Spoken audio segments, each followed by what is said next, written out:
Ilara, without looking up. And that's the last of the books from the study.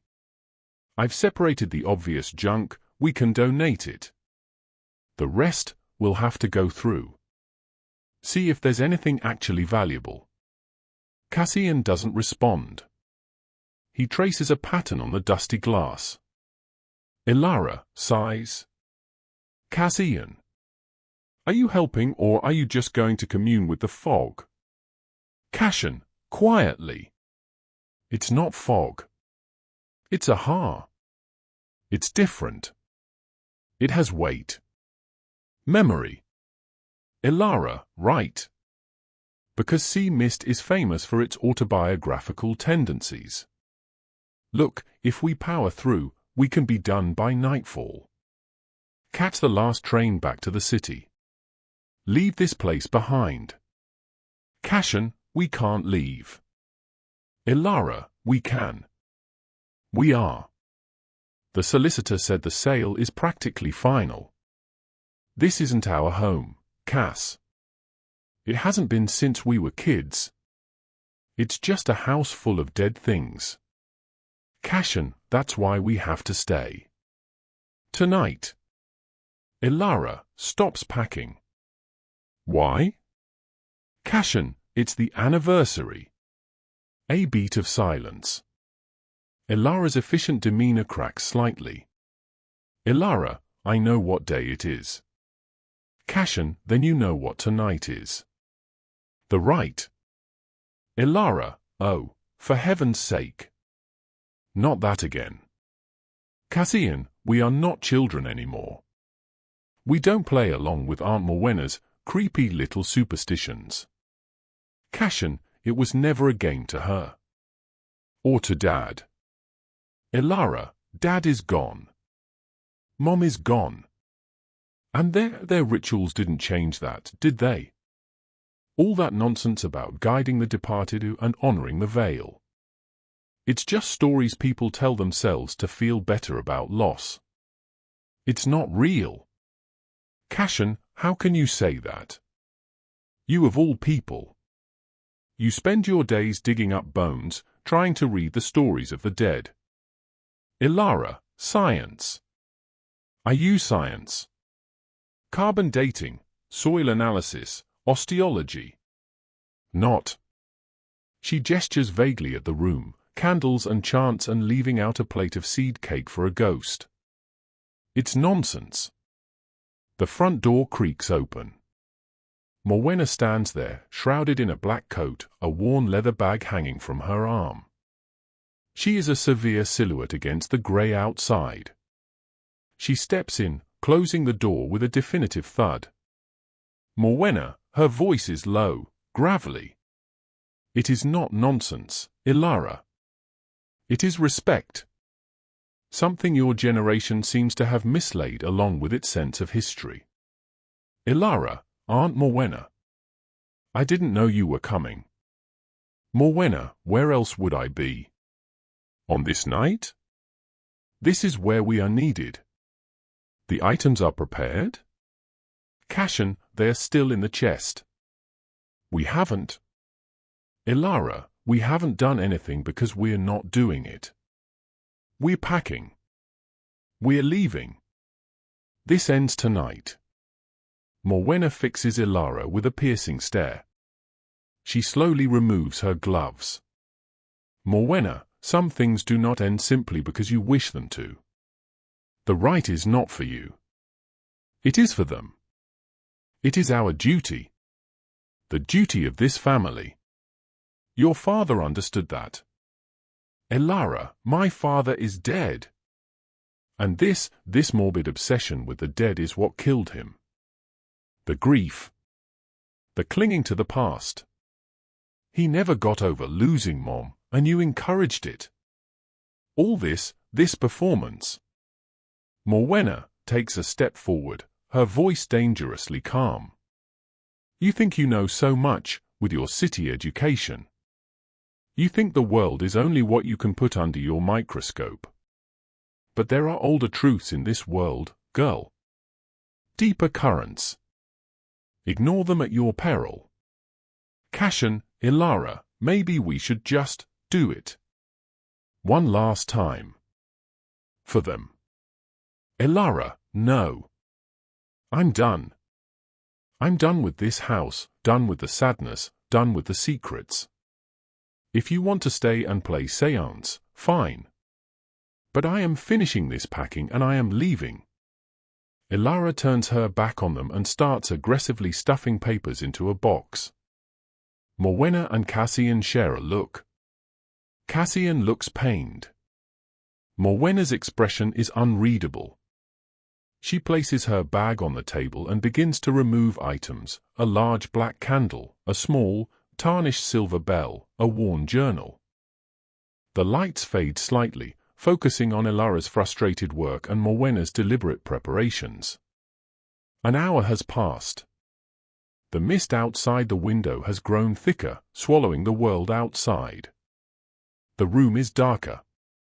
Ilara is still working, but slower now, her frustration replaced by a weary tension. Cassian is helping Morwenna. They have moved the furniture to clear a small space in the center of the room. The black candle is lit, its flame casting long, dancing shadows. Morwenna, reading from the journal. The veil is thinnest on this night. A bridge of memory, not of stone. We who remain are the keepers of the bridge. We light the way. Ilara, muttering. We're the keepers of crippling emotional baggage is what we are. Cashin, can you just not, for 5 minutes? Show a little respect. Ilara, respect for what? A fairy tale? This isn't a bridge, it's a pathology. Dad didn't light the way, he got lost in the dark. He'd stand out here all night, calling for her. He wasn't guiding her spirit, he was torturing his own. Morwenna, without looking up. He was faithful. And faithfulness demands a price. As does faithlessness. The rite must be completed. The invitation must be offered. It is the law of this house. Ilara, there is no law. There's just grief and a weird family tradition that needs to die. Suddenly, the temperature in the room drops noticeably. The candle flame gutters and dips, though there is no draft. A profound silence falls. Even Ilara feels it and goes still. Cashin, whispering. Did you feel that? Morwenna, nods slowly. She is near. The door is opening. Ilara, forcing a laugh, but it sounds nervous. A draft. An old house. Basic thermodynamics. Morwenna rings the silver bell. It doesn't ring brightly, it emits a low, dull, and sonorous tone that seems to vibrate in the chest. Morwenna, chanting softly. By earth and memory, by salt and sea, we mark the path. For those who are lost, we light the way. For those who are forgotten, we remember. As she chants, a figure appears at the edge of the stage, shrouded in mist and shadow. It is androgynous and moves with a slow, fluid grace. It does not look at them directly, but seems to be searching. Ilara does not see it at first. Cassian does. He freezes, his eyes wide. Cashin, Ilara. Ilara, what? What is it? She follows his gaze. She sees the figure. Her scientific mind short-circuits. She stares, disbelieving. Ilara, to Morwenna. What is that? Who is that? Did you bring someone with you? Is this some kind of trick? Morwenna, her eyes are closed, she continues the chant. Hear us. See the light. Come home. The figure takes a slow step into the room. It passes a dust-covered mirror and does not reflect. Ilara, backing away. No. No, this isn't real. This is a trick of the light. Mass hysteria. You've hypnotized us with the chanting and the low oxygen from that damn candle. Cashin, it's her? It's Mom. Elara, it is not. Mom is dead. That is a person. She raises her voice, addressing the figure. Who are you? What do you want? The figure stops. It slowly turns its head towards the sound of Elara's voice. There are no distinct features, but a sense of profound sadness and longing emanates from it. Morwenna, you must not speak to it with anger. You will confuse the path. Elara, I will call the police. This is trespassing. Elara fumbles for her phone in her pocket. The phone screen is dead. She tries to power it on. Nothing. Elara, what did you do? Morwenna, it is not me. It is the presence. The energy of the passage. The figure takes another step towards Elara. It raises a hand, not in threat, but as if in recognition. A cold wave washes over Elara. She gasps. Asterisk asterisk, and in that gasp, a memory floods her, vivid and overpowering. Lighting shift, a warm, golden spotlight hits a different part of the stage. Elara, V.O., young, breathless again, Mama. Again. The figure is now illuminated as Elara's mother, young and vibrant, laughing. She is lifting a young Elara high into the air in a playful dance. The sound of joyful, old-fashioned music fills the air for a moment. The image is beautiful, painful. The light snaps back to cold reality. The figure is just a shadow again. Elara stumbles back, her hand over her mouth, her eyes filled with tears. Elara, how are you doing that? Cashin, it's the Rite, Elara. It's real. It's showing you. It's not here to hurt us. It's lost. It needs to be guided. Morwenna, the living must complete the journey. We must say the words of release. Together. As a family. Or it cannot cross. It will remain here, trapped in the between. The figure looks at Elara, and she feels its longing, its confusion. It is not a monster. It is a memory, made manifest. It is a piece of her mother, the echo of her love, unable to find peace. Elara looks from the desperate, believing face of her brother to the stern, certain face of her aunt, to the haunting, sorrowful presence before her. Her skepticism shatters. She is faced with a truth her science cannot explain. Elara, voice breaking. What do we have to do? The lights fade to black. The three of them are standing in a triangle around the black candle. The figure stands motionless in the center. The air is still and cold. Morwenna, we must each offer a memory. Not a memory of her death. A memory of her life. A truth that tethers her to this world. We give it voice, and then we let it go. It is the key that unlocks the door. Cashin nods, takes a breath. He addresses the figure. I remember you teaching me the names of the stars. Out on the cliffs. You said even in the darkest night, we are never lost if we know the stories of the sky. That's how you find your way home. The figure seems to solidify slightly.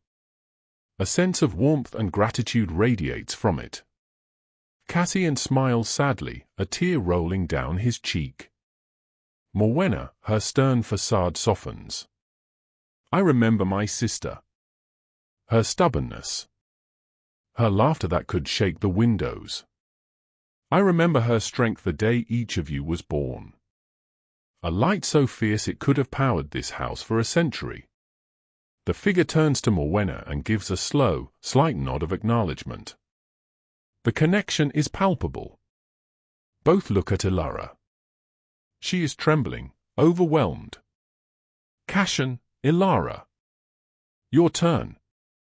Ilara shakes her head. I can't. It's too much. Morwenna, you must. Your anger, your denial, it is a chain. It binds her here more than any loving memory. You must let it go. Ilara looks at the figure, at the echo of her mother. She sees not a ghost, but the love that never quite left. She takes a shaky step forward. Ilara, I remember. I remember you used to sing old songs. Your voice was never perfect, but it was home. After you were gone, the house was so quiet. Dad stopped playing music. He stopped everything. I was so angry at you for leaving. And I was so angry at him for following you into the dark. I forgot the song. I forgot the song, and I'm so sorry. She breaks down, sobbing. The figure moves towards her. The cold is gone, replaced by a gentle warmth. It stops in front of her. It feels like an embrace, though nothing touches her. A faint, melodic hum seems to fill the room, the ghost of a lullaby. It is the memory of the song. Morwenna, softly. Now. Together. We must say the words. We must give permission for the journey to end. The three of them join hands, forming a circle around the presence. Ilara, though terrified, takes her aunt's and brother's hands. Morwenna, Cashin, Ilara, together. The path is lit. The way is clear. We hold your memory dear. Go now, beyond the veil, beyond the sorrow. We release you with love, today and tomorrow. They repeat the chant twice. On the third repetition, their voices grow stronger, more certain. As they chant, the figure begins to fade, becoming more and more translucent. The light from the candle grows brighter, seeming to absorb the essence of the form. The mist outside the window begins to recede. On the final word, the figure is gone. The black candle extinguishes itself with a faint whisper of smoke. The room is plunged into silence and the soft, grey light of early evening. The oppressive weight is lifted. The air is just air again. The three of them stand in silence for a long moment, hands still linked. Cashin, whispering. She's gone. Ilara, wiping her tears. No. She's not gone. She's at peace. And so is he. Finally. Ilara looks at her aunt. The old woman's eyes are closed, tears tracing lines through the powder on her cheeks. She looks tired, but at peace. Ilara, Aunt Morwenna. I'm sorry. I didn't understand. Morwenna opens her eyes. Understanding is not a right. It is an earned gift. Today, you earned it. Morwenna gently disengages her hands and walks to the mantelpiece. She picks up a small, faded photograph of her sister and Ilara's father, smiling. She touches it gently. Morwenna, the rite is complete. The duty is fulfilled. The house is just a house now. She picks up her bag and walks slowly to the door. She pauses, looking back at her niece and nephew. Morwenna, you can leave now. There is nothing left to keep you. She exits, closing the door softly behind her. Cassian and Ilara are left alone in the quiet room. The boxes, the dust sheets, all seem different now. Not morbid, but simply finished. Cashin, do you still want to catch the last train? Ilara looks around the room. She walks to the window. The mist has cleared, and the first stars are visible in the twilight sky. No. Not tonight. Let's Let's stay. One last night. For us. Not for them. Cassian comes to stand beside her. They look out at the stars. Cassian, do you remember any of the names? Ilara leans her head on his shoulder. No. But you can teach me again. They stand together in silence, remembering, and finally, looking forward. The lights fade slowly to black.